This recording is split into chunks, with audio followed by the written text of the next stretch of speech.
welcome to Drive-In Double Feature, the movie podcast where we talk about B movies every Tuesday and Thursday. I'm Nathan. And I'm Ryan. And today we're talking about Django. And not Django Unchained, Ryan. I know you were thinking about it. What? Oh, God. Jamie Foxx is in this movie too, right? No, I'm sorry. There is no Jamie Foxx. I don't even know if he was born for this movie. If he was, he was probably a little baby. But little baby Django. Yeah, because it's from 1966. It's old school. Yeah, it's a spaghetti Western, nice Italian Western, which this isn't our first foray into spaghetti Westerns. So we're right back at it. No, yeah, we've done some before, and I always really like the aesthetics for these movies because they're always so grimy and dirty. Like they don't do these people any favors of trying to make them look good. They always are just like smother them with dirt. They look like they haven't shaved in like a really long time. Their stubble is all uneven, or or just have these, or make them look like they haven't bathed in months. Yeah, they're just like nasty. Like it is like Old West not portrayed like in a beautiful light like you would see like in Hollywood Western movies. Speaking of which, this is jumping a little early into facts, but it's funny that you say that because supposedly all the extras they got for this movie, the director said they were the ugliest of the bunch. That's why they covered their heads with red sacks that came from that to cover their ugliness, which is really awful. So out of the good, bad, and the ugly, they got the ugly. Yeah, they got the ugly. They got the out ones that were just too ugly to even be in the good, bad, and the ugly. All the Eli Wallachs of the bunch. Yeah. Poor Eli Wallach. Of course he has to be ugly. But speaking of that trilogy, this movie came out of being basically a riff on A Fistful of Dollars, and which is a riff on Akira Kurosawa's Yojimbo. So they're pretty much doing very similar things.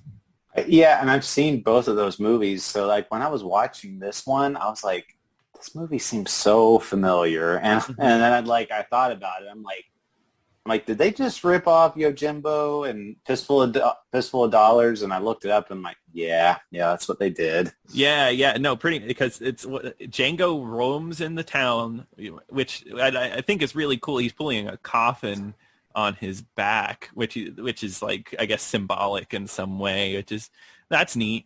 Django, played by Franco Nero, so I want to get out of the way, the Tubi cut that we watched, the dub is bad. The English dub for this is bad. There's no way around it.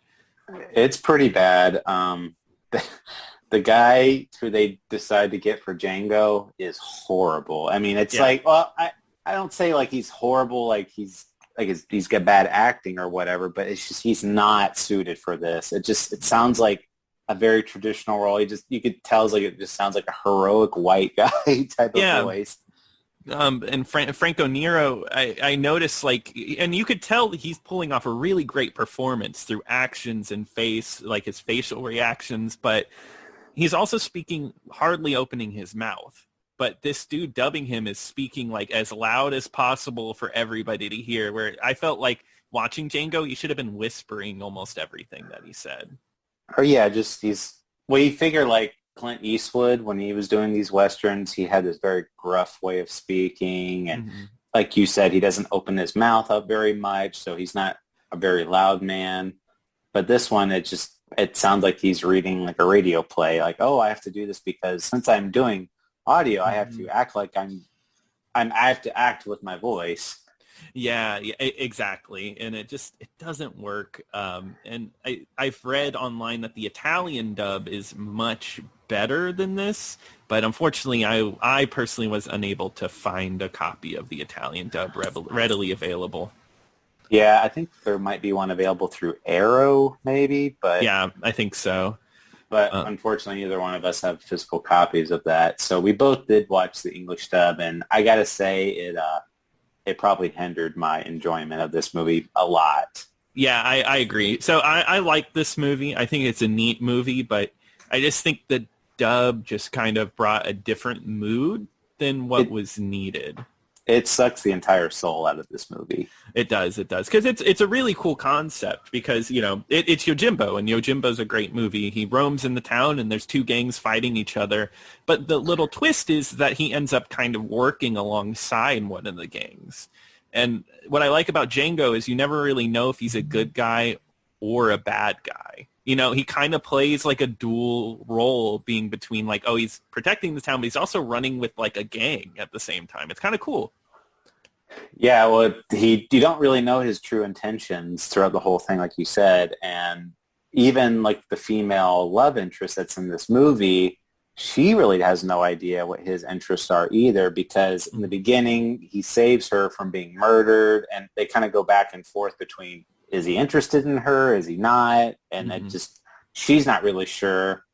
And there's a kind of a couple of points where it was confusing for me too, because there was one point where at the end of the movie he's like I can't love you, that's not a part of me anymore. But then like later in the movie he's just like, oh yes, I love you, let's be together forever. Yeah, and I hope that's the dub. I hope the original isn't quite like that. I mean, Django just like you're right. He does maybe do it to like an almost detriment. Because yeah, I was confused by the female lead because constantly she's like yearning for him, and then like they have chemistry, and then there's like a scene where he's like, where the one gang's like, hey, you can have her for the whole night because she is a prostitute. He's like, no, I'll take that one, just right to her face. Like Yeah, chooses a different woman. Dang, that's brutal. but it all turned out to be a diversion, like he did it for a specific reason. But Exactly, yeah. so I want to talk about their chemistry.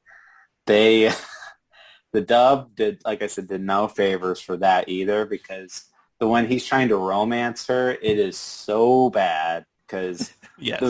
there's a scene where it's not that far, but they actually have sex together, and like right beforehand, they're kind of flirting with each other using like this very romantic language, but it's so poorly delivered. She's like, "Oh, you made me feel like a real woman." He's like, "Oh, I am glad I made you feel like a real woman." And Yeah. Well, I had a problem with that scene because it sounded like there was zero chemistry, right? And I thought like the way the dialogue was done, it wasn't going to lead to sex or anything. But literally, like after he says that line, he like pulls down her like shirt and like, oh, okay, I guess they're having sex now. yeah, It's so weak. Um, that's how it goes. Though, so we got to talk about some of the villains in this movie. yeah. There's Major Jackson, who hates Mexicans so much that he has them all rounded up in a pen, and he just like lets one loose, and he just kind of shoots at them as they're trying to run away Yeah. in fear. And it's like that guy's one trait is that he just really hates Mexicans. And you know what? He's a pretty good villain. He is a scary dude. He does have like a scary presence. I mean, it's so silly, but at one point Django, so in his coffin he carries around is a machine gun, and he pulls that out and shoots almost the whole gang, the whole racist gang that wears red hoods, and they like kill Mexicans. And except for him, so he could come back later. See, that part I didn't get either, because he says, I mean, he clearly could have killed him, Yeah. because there's one scene in the bar, he's like, go get all your men, and maybe then you'll have a shot against me. And Hmm. so he brings like this whole army of guys, and it's revealed in the coffin that he actually had a Gatling gun in there, Hmm. and so he can just mow down everybody, and then Major Jackson's the only one left standing, and he just lets him run off, and they're like, why did you let him live? He's like, I figured he'd be useful later.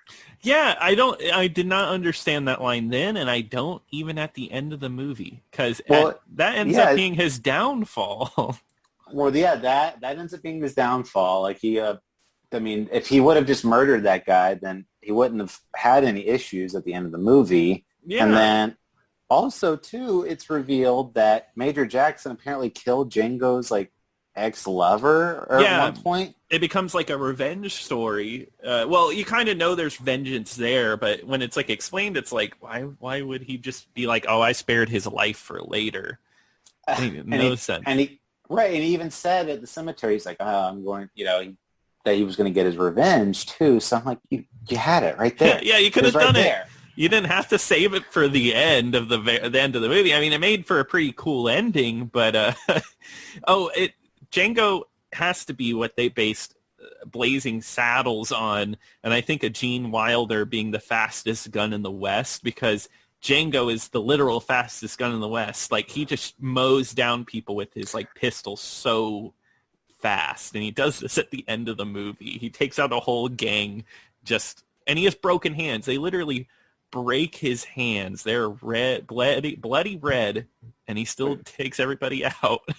Which is funny because it looks like his hands are just like dipped in paint. Yeah, I think the visual effect on that was pretty bad.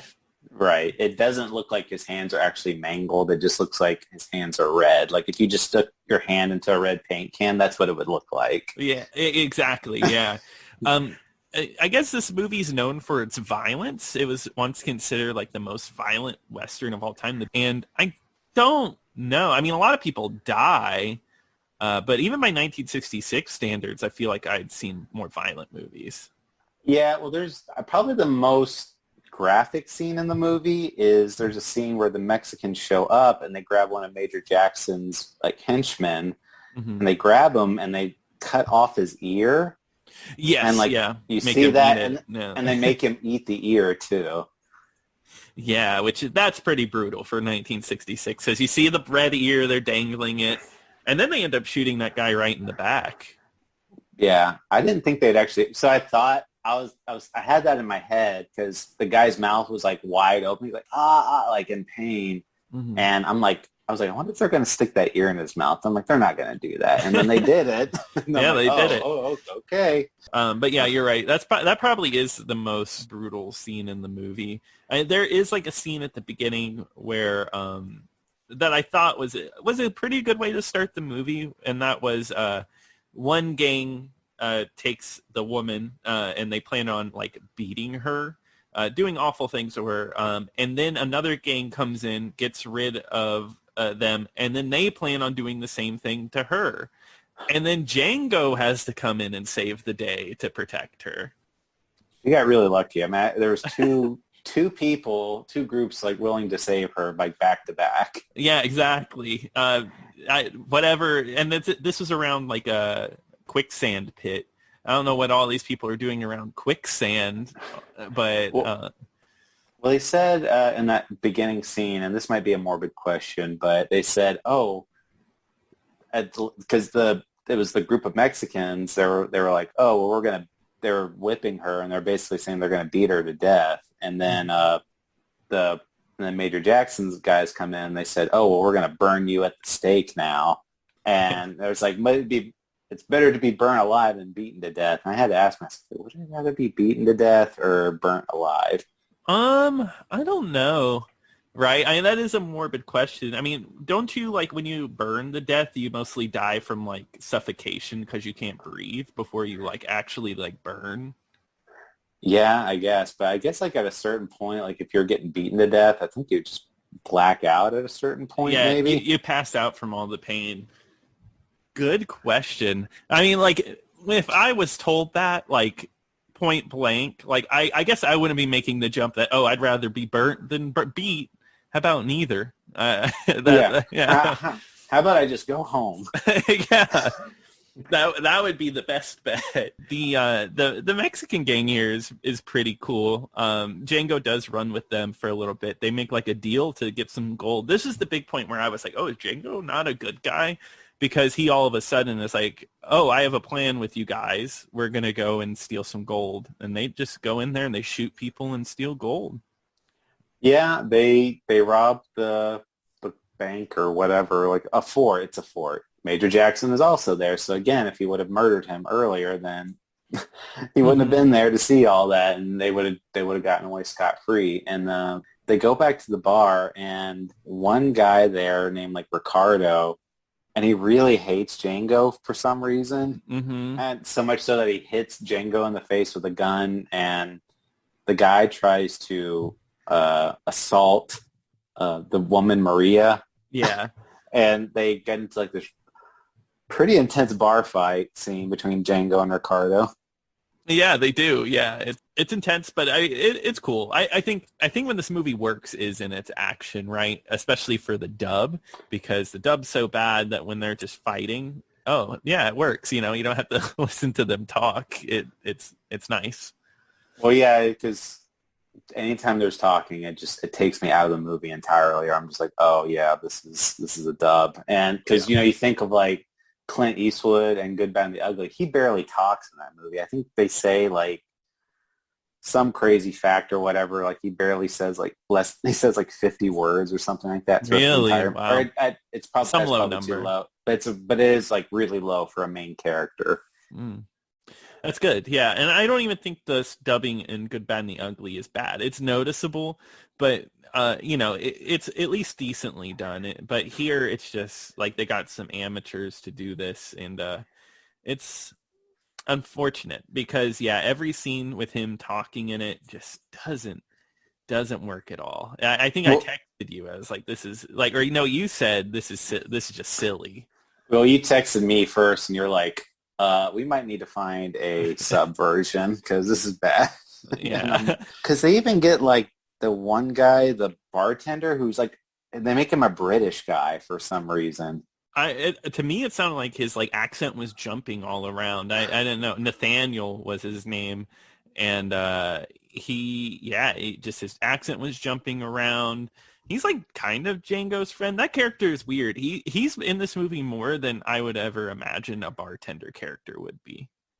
Yeah, he's like the supporting character in this movie. He's like one of the most consistent people in the movie. And there's one scene. So Django is the whole reason why they robbed the fort is because Django is like trying to get them to.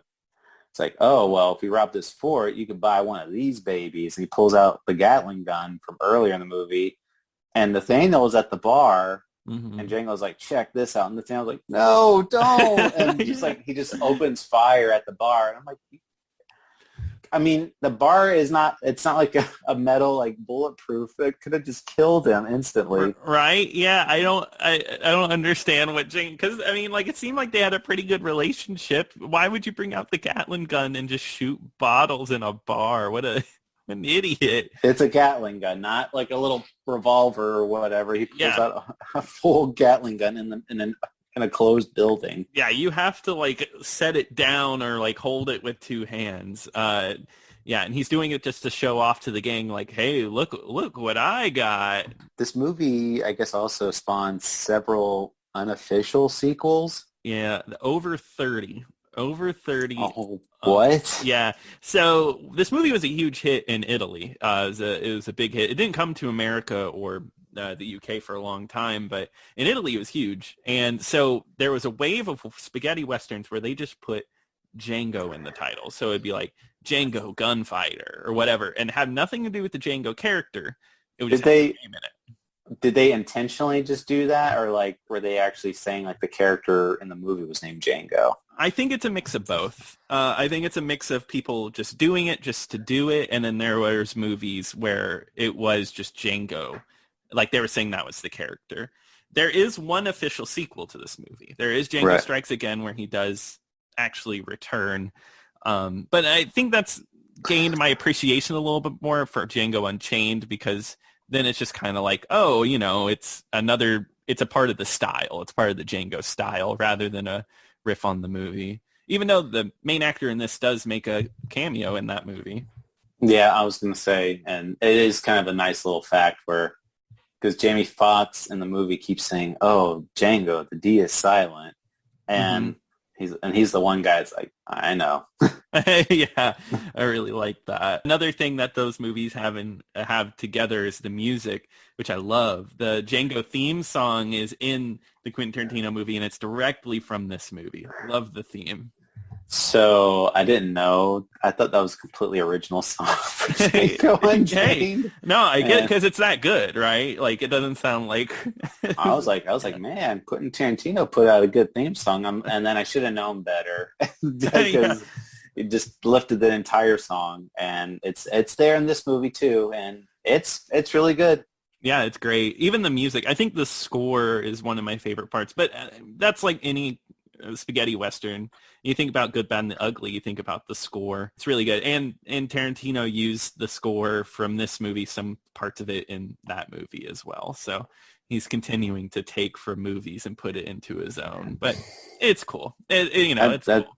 at this point, that's just kind of his thing. Exactly. And it definitely has a lot of style with the music. And hey, we talked about how grimy it is. Another thing I want to talk about is how muddy this place is. Everything's made of mud. There's no Yep. like gravel, nothing. Like it is. It doesn't rain once in this movie. Yeah, it's so dirty. There's even a women's mud fight. I laughed out loud during the scene because I was like, of course they do this. They don't, yeah, and the women just break out like, oh, we should protect her, and like, no, no, and they end up fighting in the mud. One scene, so at the very end of the movie, the other shot I did like was, his hands are all broken, and the final shot of the movie is the gun that he used, and it's covered in blood because his hands are so mangled that it left like blood on the gun. And Yeah. but it was kind of a little anticlimactic because he really kind of killed those guys without any effort, really. I mean, I know like Yeah. his hands are mangled, and it was supposed to imply that he tore up his hands even more just to kill them, but still. Yeah, exactly. Yeah, you don't really get to see anything because like it's cool setup. It's got like the music, everybody comes over the hill and they're like, and then even like the main dude, he's like, hey, say your prayers because you're not making out of this alive. And then yeah, he doesn't say anything and he kills them all. It's cool, but I wish it was a little more action packed, like you said. Like we got to see a little bit more of it because basically everyone dies. You see the gun and then it's the end. Bye, Yeah. everybody. Yeah. But that seems to be a running theme with all the movies we do. Movie over. Sorry, leave. Yeah. All right. And, Have a good day. so one thing I thought was a little Django, I guess, didn't prepare for quicksand in this movie, and they dropped the whole entire gold that they robbed from the fort in the quicksand, and they're just like, Yeah. it's gone. Sorry. Yeah. Like literally the whole point of like 45 minutes of the movie just down the drain like that. Yeah, you could have easily cut out that whole part, and it would be like, it'd almost be like nothing happened almost, Exactly. because we do see that Major Jackson does kill Hugo, the leader of the Mexicans, and that kind of, and I guess that is at the point where Django's like, I gotta kill this guy, which why that was the moment, because he betrayed Hugo, I don't know. Yeah, I don't know either. I don't get Django's motivations. I think that's something we've gotten out of this movie. That's, I really feel like maybe there was something lost in translation, or maybe there's something just not being explained properly. I don't know, but Yeah. I want to agree with you on that one because this is a well-loved movie. This is like people really like this movie, and it did come here pretty late. So it makes me think like maybe people were watching that like the subtitled version and were really enjoying that because I do think that dub is missing just something. yeah, I mean, the version that I saw, I don't think I could recommend it, really. It's pretty bad, but I'm reserving my judgment for the movie as a whole because I haven't seen the Italian version. Maybe that one's a little better, but as far as the English dub goes, it's a hard pass. Yeah, it's hard for me to say too because I want to recommend it because I think it is a cool spaghetti western, but I would say try to find that subtitled version. I haven't seen it, but I feel like you're going to get a lot more out of it, and I would get a lot more out of it if I found that version. I mean, if you're going to say I want to watch a spaghetti western an English version of, there's much better ones than this one when it comes to English audio. Exactly. But even the Italian one, it's still going to be dubbed technically because the whole cast is pretty much a bunch of guys from Spain. So yeah, because we're going to be covering, Italy was all about exploitation. So And we're gonna run into this dub thing no matter what, because that's what Italy did. That's just that was practice then, just to always dub. Yeah, those boom mics are awfully expensive. Yeah.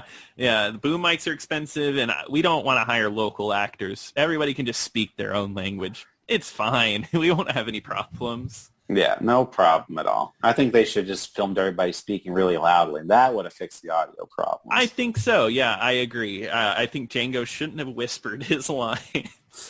Well, the English dub actor didn't. That's for sure. True. That is true. But I do think that wraps it up for Django. So Ryan, what's coming up on Thursday? Well, we're going to get over the top, Nathan, because we're going in that canon one more time, and we're doing our very first Sylvester Stallone movie, and that will be Over the Top. Hell yeah, I'm super excited.